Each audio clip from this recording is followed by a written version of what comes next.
Good morning. Today is Thursday, November the 4th. And I'm uploading this. It's about four, a little after four. Well, it's almost 5 o'clock, but it won't be visible till about 12 o'clock noon. Okay. I didn't know how this was going to work, but I'm starting to learn it. Nevertheless, black people, I'm going to give you a history of why we should sit this next civil war out. This next civil war, we fought in all the wars of the United States and abroad. And I'm gonna give you reasons why we shouldn't run and help join with the enemy. Some of y'all have trouble seeing that these people are enemies. But when I get through with this lesson, if you choose to fight, don't be surprised when they turn on you, because that's what they've done the whole time. We help them fight, get their liberation, and they repay us by turning on us. Let me give you my intro, and then we finna go. To the ground, his killer walked up on them bowling and looked him in the eye. He said, "Aren't you gonna beg?" He said, "No, I signed up to die. Death don't have a hold on me, so death don't put no fear in me. I don't think that you scaring me to die. When I lay down on that bed, I'm gonna open up my eyes and my Lord gonna be signed up to die. Death don't have a hold on me, so death don't put no fear in me. I don't think that you scaring me to die. Die, die, die. I signed up to shine. 1715. And for those of you who don't know, we are the Hebrews. We are the people of the Bible. We are scattered to the four corners of the earth as the Bible speaks of. We went into captivity in ships as the Bible speaks of. So Deuteronomy 1715. I'm giving you scripture so we can line up with the laws that the Most High told us to abide by, which we refuse to abide by, which is why we are in this predicament. All right. Thou shalt in no wise set him over thee. This is talking about a stranger. We aren't supposed to put strangers over us. We're not supposed to set up elected officials and put them over us to rule us. Let me give you the full chapter. Let me see. Here it is right here. Okay. Verse 14, Deuteronomy 17:14. When thou art come unto the land which Yahuwah giveth thee, and shall possess it, and shall dwell therein, and shall say, I will set a king over me, like as all the nations that are round about, thou shalt in no wise set him king over thee. You see that? Whom Yahuwah shall choose. Wait. Let me calm down. Thou shalt in any wise set him king over me, whom Yahuwah thy Elohim shall choose from among thy brethren. You supposed to put people over us from among us. Shalt thou set king over thee. Thou mayest not set a stranger, Joe Biden, Bill Clinton, Barack Obama. You say, why he's a stranger? He got a European mindset. His mind is colonized. He is an enemy. That's why we got nothing from him but more laws protecting our killers, the police. That's why we got nothing. And he got more rights given to the LGBT community who funded his campaign. A stranger. I don't know you. He don't know us. He don't sympathize or empathize because he hadn't been raised around us. We are supposed to elect people that's around us and from us. So what does this have to do with warfare? It has everything to do with warfare. All right, just hang tight. But which I set over thee, which is not thy brother. In other words, if he is not from the nation of Yasharal, you're not supposed to go and put people over us. What does this have to do with the military? Same thing. You're gonna join some of these white militia groups who I see finna start hucking and bucking like January 6th. You're gonna go join them and keep and sign up when the war's over, would sign up with more lynching and being left out of the history books. That's what you're gonna fight for. Let me get into my lesson. Got off to a slow start. I want you to, this is a list of wars involving the United States. They've been at the United States had like 12 years of peace. I see this lesson is already getting longer.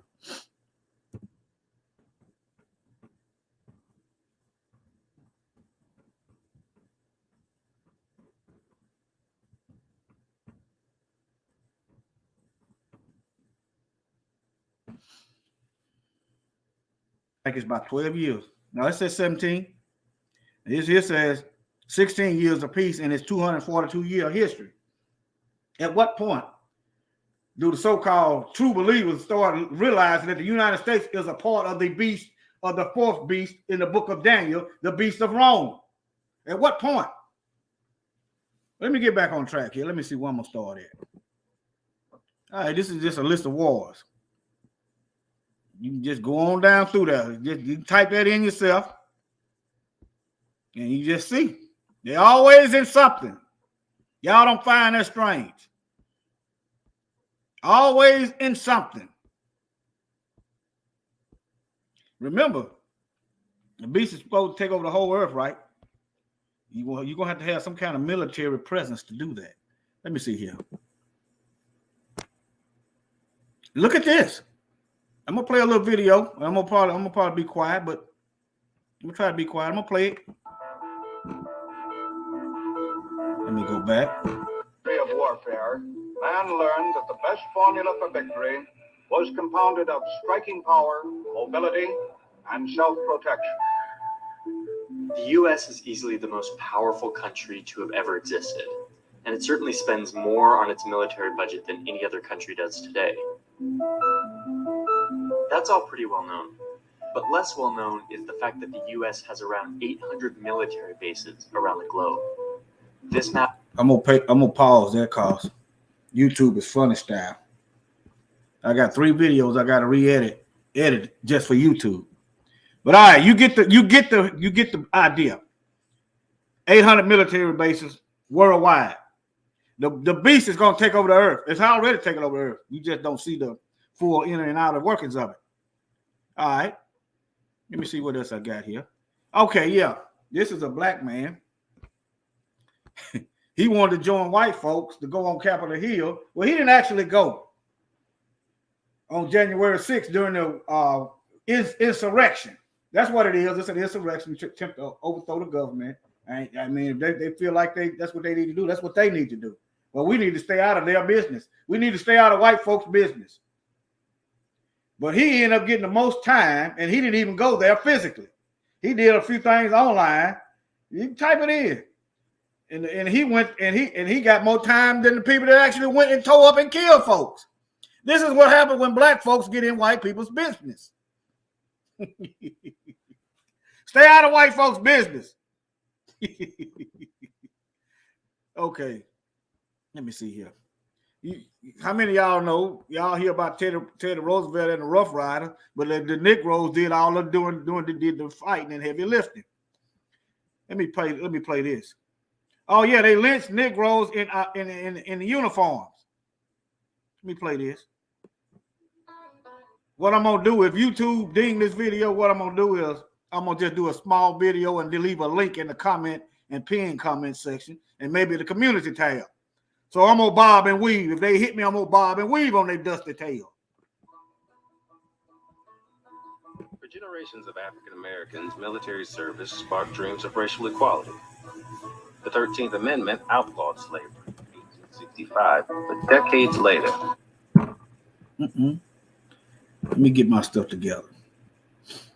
Black people still face discrimination, race. That's another thing. We still facing the same thing, but yet we want to go fight and help Master save his house. We want to fight. We want to go and help Master save his kingdom. Now, what we need to be doing is fighting for our own people and our own rights and our own causes. That's what we need to be doing. Let white folks stay out of white folks' business.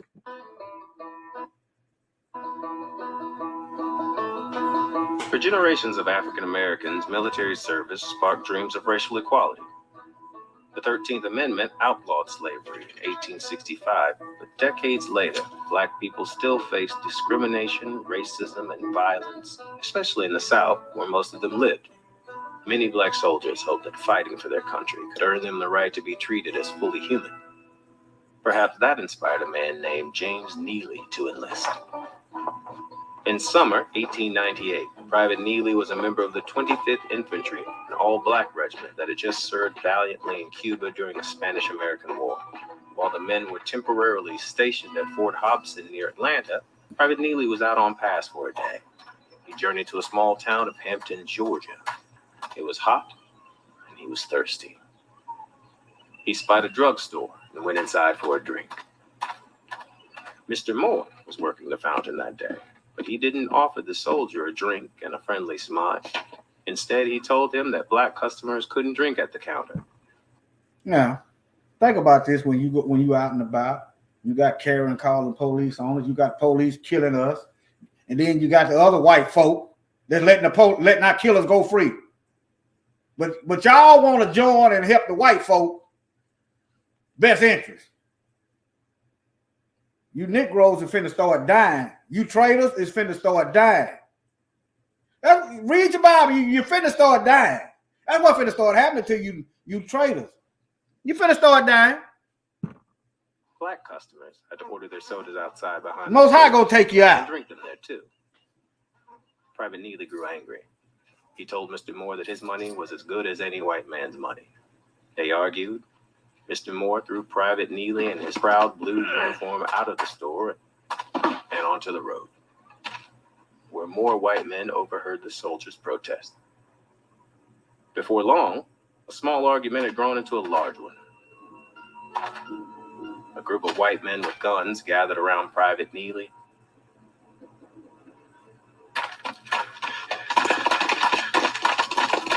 And shots rang out. Private Neely fled, but he was wounded. He died in Hampton, Georgia that day.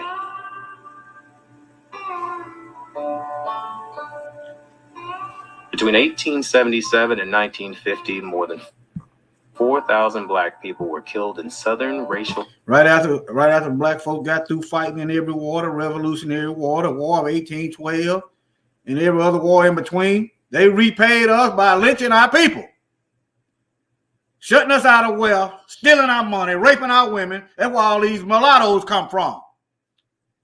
But you Negroes want to fight and save Massa's plantation. Terror lynchings that aimed to intimidate Black people and maintain white supremacy in every area of life. Nearly 600 lynching victims were killed in Georgia, including many Black veterans. Private James Neely of the United States Army. He said veterans. They hanging veterans. This is what white folks think about you. Remember the veteran that the police harassed? What was it, South Carolina? This is what they think about us. This is it. Army was one of them. Okay, this is what they think about you. They don't speak out. They don't do anything to get their people under control. Their people are ambassadors. To their people are ambassadors to their race, as they call it. Let me see here.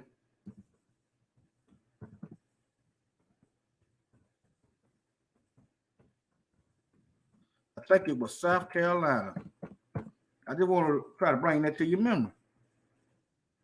I want to bring that up here. This is recent stuff. Here you go, right here. Look like a Hispanic man, but nevertheless, they all white folk. You do a DNA check, they DNA gonna have Caucasian. This is what they think about you. This is what we fighting for. We fighting for a spot on the plantation. And here go another military man over here harassing another Black man. If you want to fight side by side, these devils gonna start turning on you, killing them. Just watch. The hatred is in them. Read the Bible and you will understand. There's no talking with these devils. The Harlem Hellfighters was a regiment of New York National Guardsmen in the First World War. They were set up to fail by their own government. They were humiliated, degraded, eventually given to the French army as a throwaway. And they ended up coming home as one of the most decorated units in the entire U.S. Army. Harlem Hellfighters are one of the most important regiments in American history. In World War I, they helped to establish to the entire world the power of Black soldiers in the military. It was very difficult at that time for African Americans to get into the United States military because there was this perception that African Americans would not do well in battle. They had to overcome the prejudice of their own countrymen.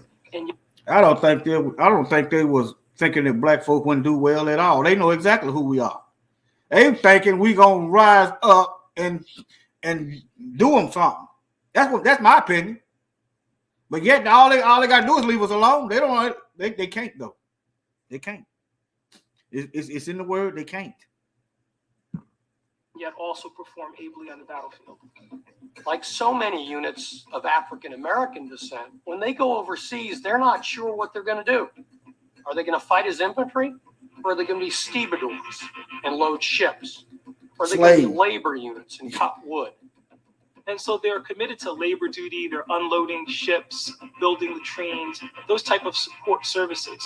And as you can imagine, these men have been trained and they're willing to fight. They're ready to fight. And this is stressful for them. They were finally given to the French army, which in a way was an even greater insult, because in the First World War, when the United States entered, General Pershing, the commanding officer, was very clear that American forces would not be fed piecemeal into the French and British army, because the French and British wanted reinforcements. And Pershing said, absolutely not. When Americans join this war, they will fight as an American force under an American flag led by an American general. ... Except for the black guys. You can have them.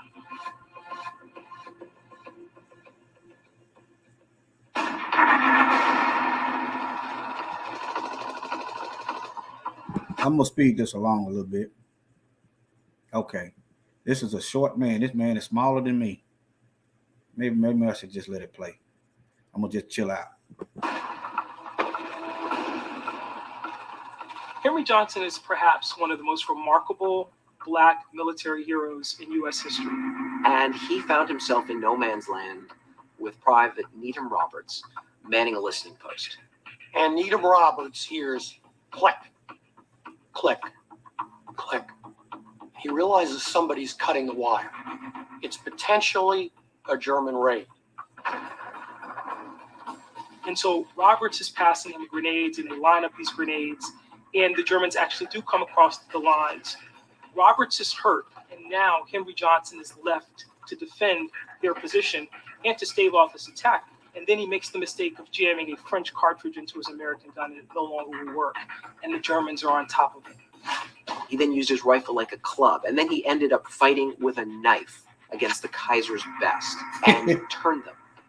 He's wounded in the fray. He's struck, for example, in the foot, and has a debilitating injury as a result. And he fights them off, he says, for what seemed like an hour. The Germans ran shrieking into the night, all because of one man. That's right.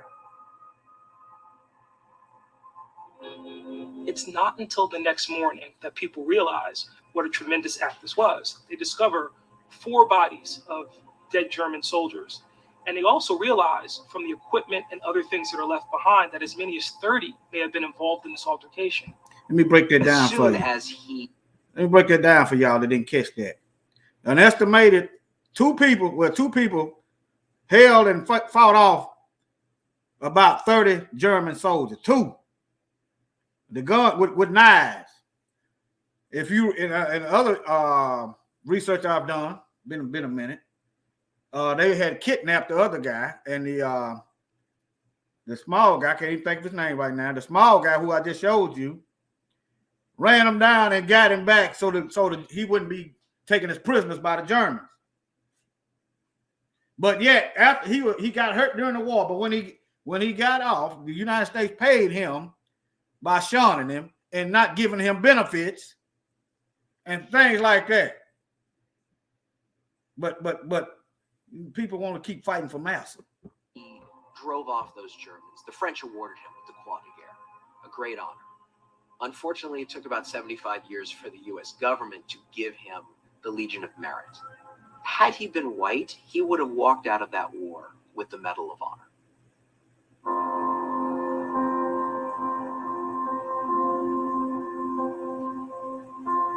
What was so shocking to me when I began to research the story of the Hellfighters was that after they had performed so magnificently in combat, the United States government actually sent a memorandum to the French government, essentially implementing Jim Crow, essentially saying, don't give them some notion that they are equals, because we don't want them taking that notion back to the United States and demanding equality.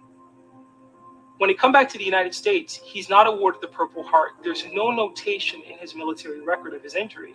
And so he winds up not being able to work because of this injury. He doesn't get any kind of assistance from the army or from the government as a result. And he ends up dying in 1929 penniless. So it again shows the paradox. Here's this great story of valor and of courage on the part of the soldier. And ultimately, he comes back to a nation that doesn't honor that sacrifice.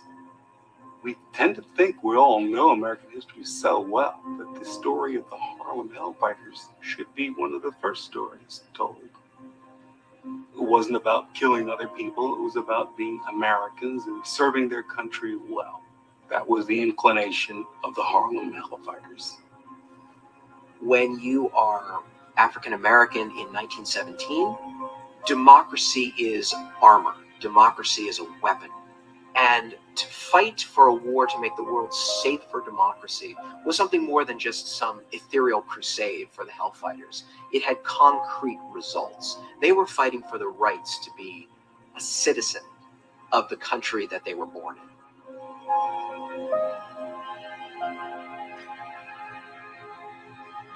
We gonna hold these devils accountable for all the bloodshed. We gonna petition the Most High that they pay for every drop of blood of ours they ever spilled worldwide. He gonna hold them accountable. The Most High don't let anything slide. They gonna pay. You didn't learn. I didn't learn about what our people did in the American Revolutionary War. I learned about what white people did. That shows you what they think about us. They think nothing about us. If they don't think enough about you to put us in the history book, if they don't think enough about you to give you real equal justice under the so-called law, then that should tell you something. They're gonna answer for every drop of blood they spilt of ours. Remember this Bible verse right here. Remember this Bible verse. Stop putting these devils up over us, volunteering to serve under them, for them to oppress us. I don't care if they start lying and talking about we're gonna give you this and give you that. Let history reveal the facts.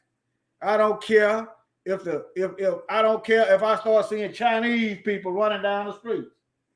I'll worry about them when I see them. What they're gonna do is go get Negroes and put us on the front lines and try to let us die off while they in the back reaping. And if they somehow survive the war, they're gonna reap the benefits and they're gonna keep doing what they do. The same thing. Reason why I said this is white folks. When the United States fought the Germans, they the same people. They brought them over here and put them to work for NASA. After the black soldier, then the black soldier had to ride in the back of the train while the white German soldier who the United States got through fighting was right up there with the white folks. Let me show you. Operation Paperclip.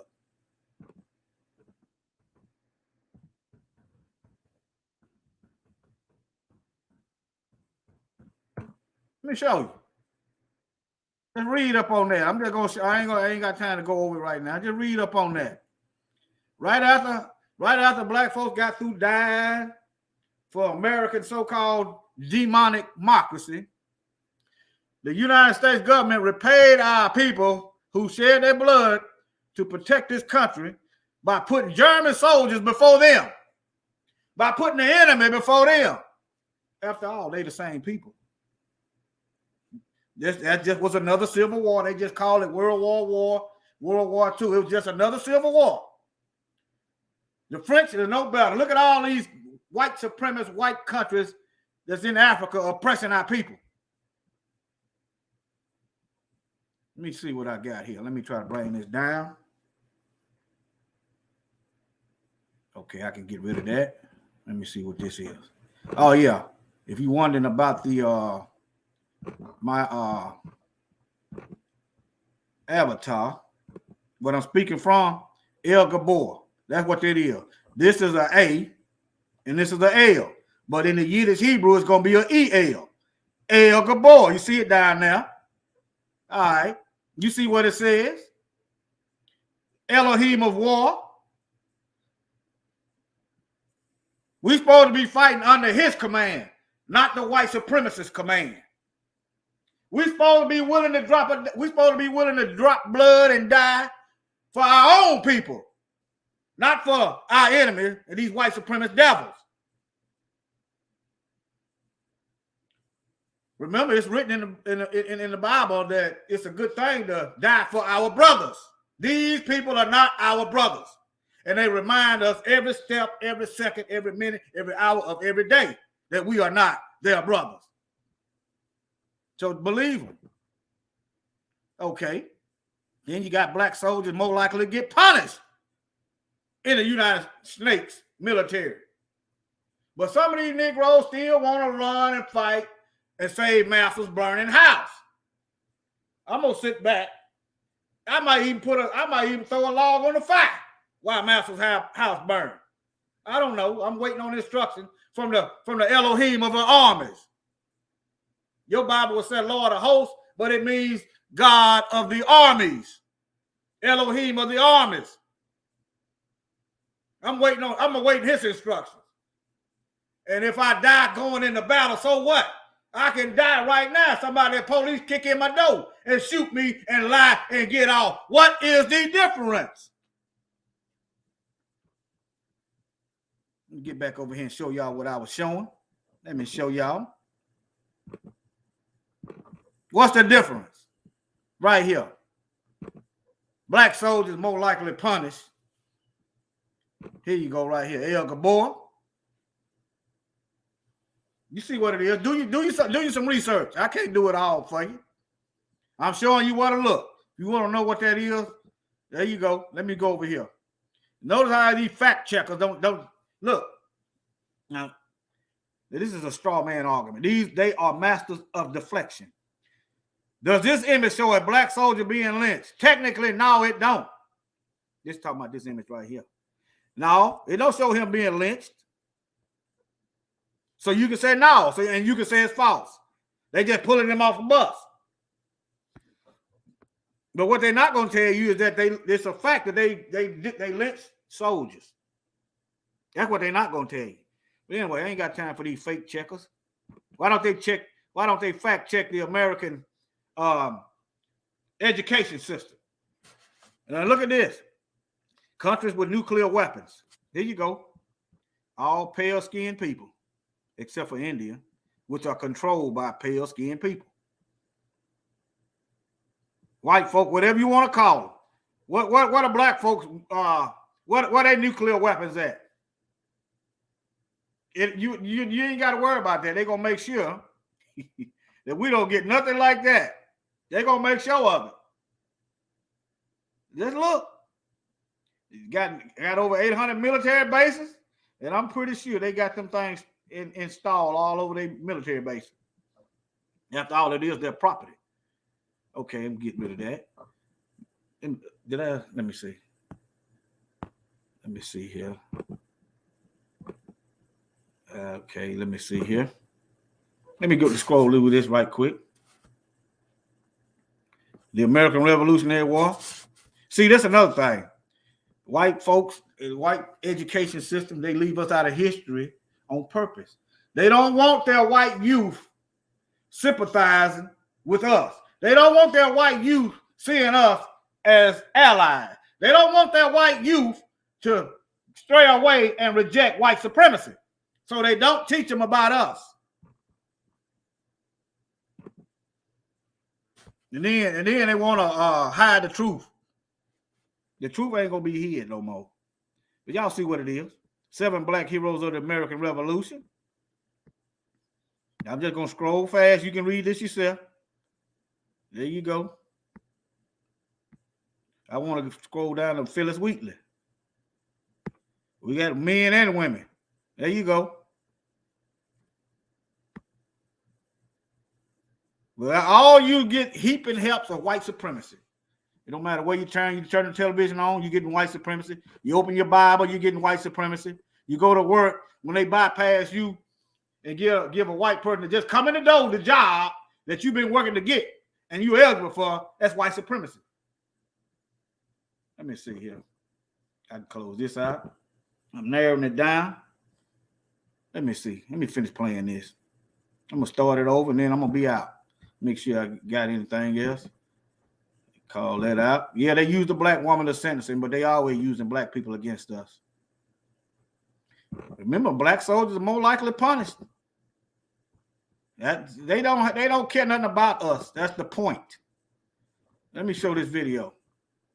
Let me go all the way back. Like I said, from now on, if you don't, I would do a short video and leave links in the description boxes of YouTube and on the community tab. You see the ticker at the bottom. I'm showing you where to find me. Because they already done took some videos down already off of YouTube. All right, I'm going to let this play. Man learned that the best formula for victory was compounded of striking power, mobility, and self-protection. The US is easily the most powerful country to have ever existed, and it certainly spends more on its military budget than any other country does today. That's all pretty well known. But less well known is the fact that the US has around 800 military bases around the globe. This map can't even show that many dots. These are just 200 or so dots to give you an idea of where these bases are clustered. These bases are everything from massive military compounds to small airstrips in the middle of the ocean. If you combined all the foreign bases that every other nation has outside of its own borders, you get a total of about 30. There's never been a country with such a massive global presence. And the big question is, how did these bases get there in the first place? And how much is it costing US taxpayers to keep them open? Most of these bases cropped up after World War II, when the US set up in places like Germany and Japan to help maintain peace after an era of intense global war. But we cannot expect these people to discard Nazi ideas with the casual air with which they abandoned their uniforms. Slowly, steadily, they must be taught the fundamentals of democracy. Our task is to supervise this training in democracy. Even though these countries are now stable, robust democracies and allies, the US still has 50,000 troops in Japan and 54,000 in Germany. The Korean War brought an influx of American infrastructure into the Korean Peninsula, where we now have 28,500 troops stationed. The Cold War made the US expansion to every corner of the globe imperative to US strategic goals. Here in Russia, you see the reason why we are spending billions of dollars in defense production. Why your family is paying the highest taxes in our history. But even now that the Cold War is over, there's not a place on Earth that's not still covered by US military influence. This includes everything from naval compounds like those in Guantanamo Bay, to small drone bases like those in the Horn of Africa, to little-known posts in the middle of the Indian Ocean like that of Diego Garcia. And it's not cheap. Keeping U.S. foreign bases open costs taxpayers between $70 and $100 billion per year. Some of this our That's money. more than any other government agency receives. Some of this our money. Besides, of course, the Department of Defense. We are itself. supporting our own oppression. Taxpayers pay between $10,000 and $40,000 more per soldier stationed abroad than they do for those stationed here domestically. But this cost seems to be worth it to most lawmakers. The idea that U.S. military leadership provides an indispensable stability to the globe is now a fixture of our global strategy and our foreign policy. In an uncertain world, full of breathtaking change, the one constant is American leadership. You can't have stability without American leadership. There's only one nation in the world capable of rallying the freedom-loving people of this planet to confront evil. American leadership is not just respected, it is required. So over the past 70 years, the U.S. has set up bases all over the world in response to threats, and then they just never left.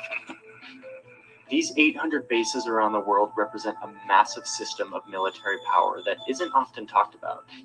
And it's us, the American taxpayers, that are financially supporting this. We have all decided that it's worth it to pump $100 billion out of our economy to keep these bases open on the far corners of our globe. Okay. Let me show y'all this island that they built. Kick black folks off this island.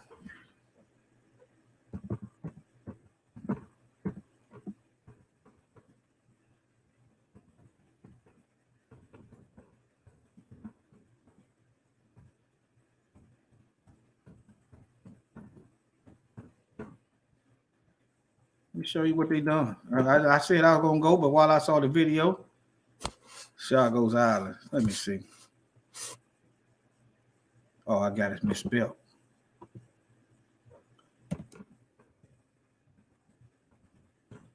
Let's see what I get now. There it is.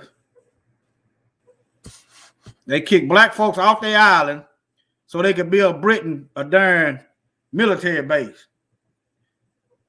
But some of our people is convinced that fighting for a master is a good thing. Let me see, can I refresh this?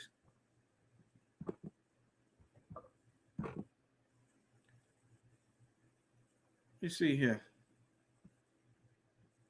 Am I still on? Y'all see what it is. Let me get started. I'm gonna upload this video. Type in Chagos Island. Show you that they kick black folks off of their own homeland to build a military base for Britain. If this ain't the beast, then who is? All these European nations is the beast. Let me show you something else. Let me see if they gonna let page stop working mysteriously. Let me see. Let me show you.